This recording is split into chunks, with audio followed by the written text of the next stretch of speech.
start box. This horse owned by Courtney together with her husband Neil Cavins.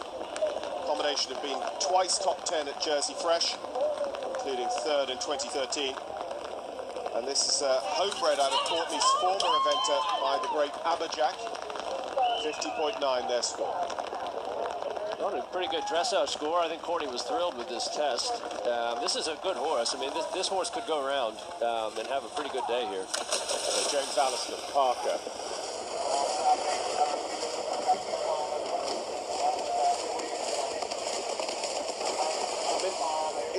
The relationship is unbelievable because it's so long.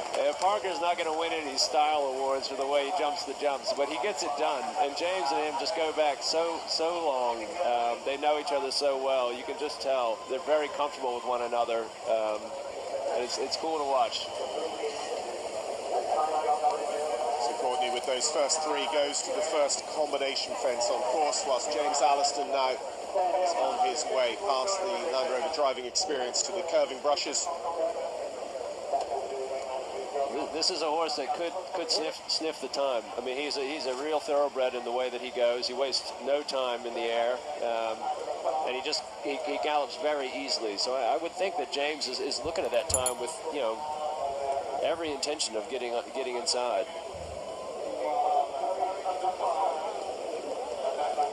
This is one of those days, classic eventing, where, you know, you could see some big moves on that leaderboard, depending on how quickly you can get around this course without jumping penalties. As the weather worsens, you know, it could become a very interesting day. And I know James is on a 64, but taking a 64 into show jumping tomorrow may not be such a bad score. So Courtney Cooper, who's a star across the chase course, coming down to this fifth fence, the big open ditch brush. A beautiful gallop on this horse. He's got a great stride. Gotta love the look on his face coming down to these jumps. There's plenty of scope. I think this could be a good round. I mean, I know this horse could do it.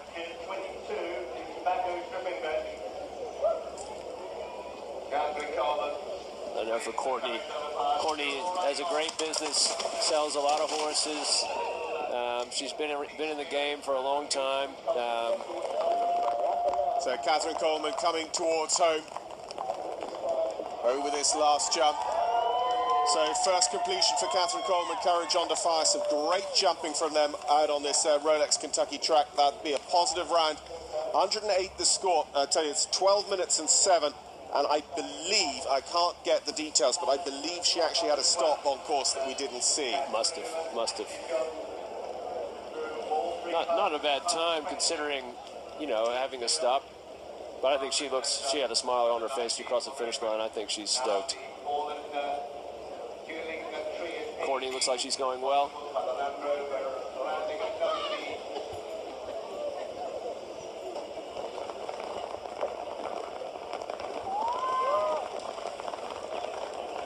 So the British rider, James Allison, 9 nations represented here this year. This is this new water. It is kind of an awkward jump in, you know, that the house has got a massive drop. And like I said, you know, that stage of the course, the horses are starting to really feel, you know, the fitness element. And a lot of horses are kind of dropping their hind end and just feeling that the top of that house jumping in. And that does, you know, again, pose a risk for you to get unseated and maybe lose your balance a little bit. And you have that tricky corner coming right up 5-6 strides later. I mean, this is just where Derek is just looking for you to make little mistakes and catch you out. Ellen Downey-Hume and Sir Oberon fly out of the start box. Alistair Hume and Ellen owning this one. The couple that married here in the horse park in 2014. Right. They completed last year on their debut. Sir Oberon was due to run in 2014 but didn't, but was withdrawn at the first horse inspection. But what it did mean was that he could go down and attend his owner's wedding at the Rolex Head of the Lake. Here is Courtney Cooper at the head of the lake. Nicely.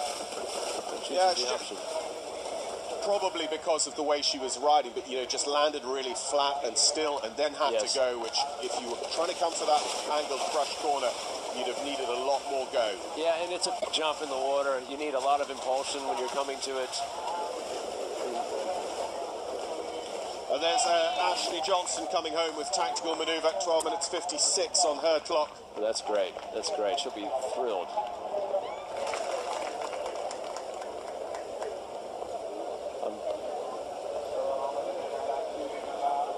Courtney looks like she's clear through there with no jump penalties, but that definitely is going to make it hard for her to get close to the time. That's a taxing option. Definitely waste, I would think, at least 15, maybe even 20 seconds. So Catherine Coleman, I can just confirm she did have 20 jumping penalties coming in at the park question close to home. So an overnight score for her of 108.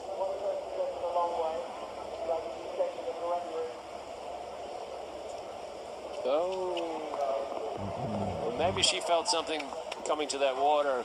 She chose the option of that water, and obviously a run out here to the left. And I do think that has been kind of one of the issues with this horse. He has the odd run out here and there. But looks like Courtney's going to get him through the option here. Yeah, it's been a real difficult spring campaign for her. I mean, every international start, she's just had that one stop. Yeah, yeah. Who's the star? Courtney Cooper on their way now up towards the hollow. It's hard sometimes. Horses get that run-out idea in their head. It can sometimes be difficult to get it out of them. But anyways, that's why we train. Ellen Doty-Hume, one of our early riders. And that is, we think, what happened to Ryan Wood earlier on. And that was 90% of a fall. She is one of the luckiest girls in the United States of America at the moment. The most graceful leg hang I've ever seen. I mean, a horse straight down and just landed almost like it never happened. That was well sat by Ellen. And I think she's going to be probably saying a little prayer of thanks here as she goes up the hill. But she's good, clean, and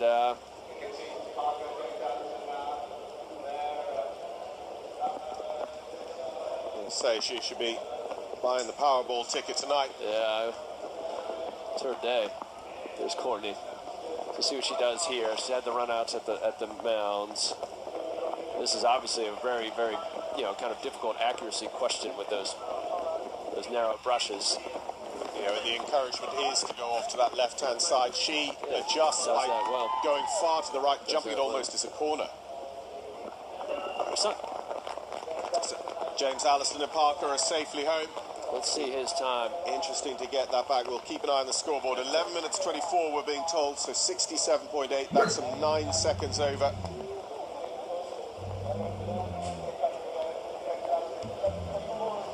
He looks pleased as James' mother, family. They come over from England and watch him every year in Kentucky. Wonderful people.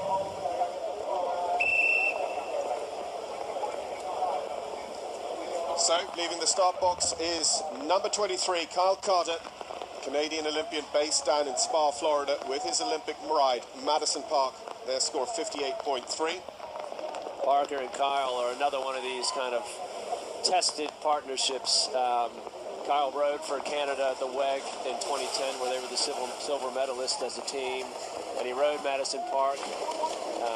And then after that, not long after that, Madison Park actually slipped both tendons over his hocks, which is normally kind of a career-ending injury for a horse, and it's a testament to his horsemanship, getting that horse back to this level.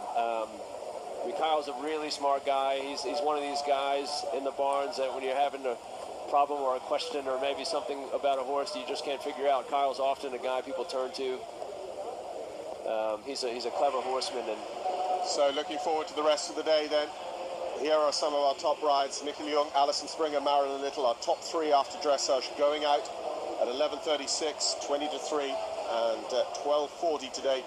Those GMT times, that is 1 hour behind Great Britain, so we're 4:36 British time, 5:36 in the evening Central European time for Mickey Young, and so on down the order. So they're still to come.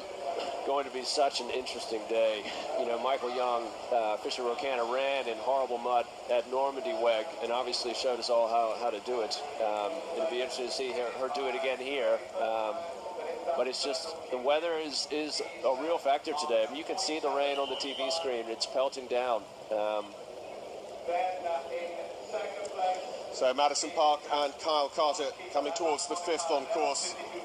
One of the top 10% of the World Rider rankings, Kyle Carter. He was last here with Parker in 2014. As I say, they missed a good bit through injury. He's back. He's back. It'll be interesting, John, as the day goes on. If this rain keeps coming down, there may be some withdrawals. You know, it's hard to tell at this stage. But the course seems to be riding really well. The Kentucky grounds crew, Mick Costello and Derek DeGrazia and his guys, I mean, they are the best in the world at keeping this course in such good condition. I know that they're going to be doing everything to keep the ground as healthy as possible for the horses and riders, but you know, it's just going to be interesting to see. You know, I think a lot of it's going to depend on your horse and how well you think he copes with these conditions. You know, we saw it last year with similar conditions, how, you know, some horses just don't run as well in the mud. And I think the top ones here today, the top 3 placed horses, that you're going to see them go because they're here to win, and you just don't get opportunities to win Rolex Kentucky every day. And I think they'll all go. But you may see some horses kind of pull out, particularly if they're green or if maybe the rider just doesn't think that they'll cope well with these conditions. But I have to say, watching the course now, it does seem to be holding up really well. Yeah. 2.8 time penalties is the fastest we've had. We've had 2 on that, Lauren Kiefer and Holly Payne-Caravella. So I still starting to feel like that time is achievable. You know, we've got the likes of Boyd and Phillip coming back, and as you say, Mikkel Jung, it doesn't matter what the conditions are. It doesn't seem to. He is a machine. But I think the time is going to be gettable, but I think you're looking at less than 5 under the time today. I don't think it's going to be... I don't think as the afternoon progresses, I think it's just going to get harder and harder.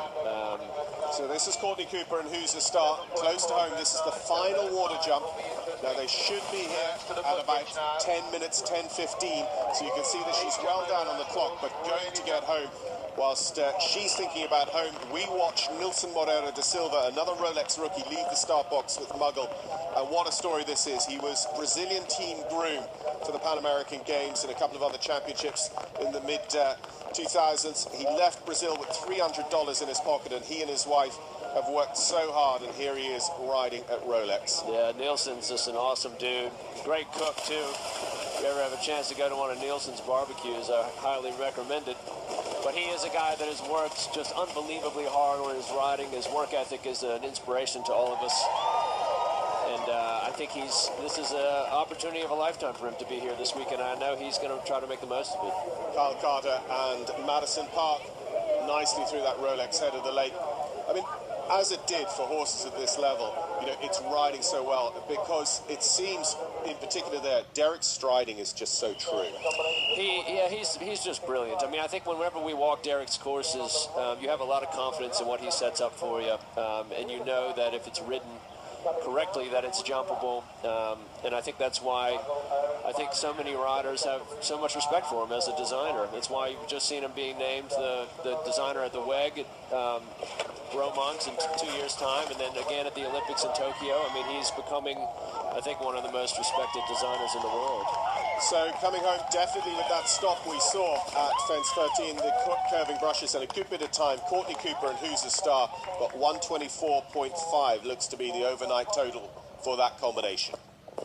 But a completion means a lot, and I think she'll be glad to cross that finish line, and she can go back to work on trying to clean up some of the mistakes. But in all honesty, I think she's probably going to be happy to have gotten that horse around today. Ellen and Sir Oberon not terribly far behind as they come through that park question. They go up now yet another hill to jump that last water. She's going pretty well.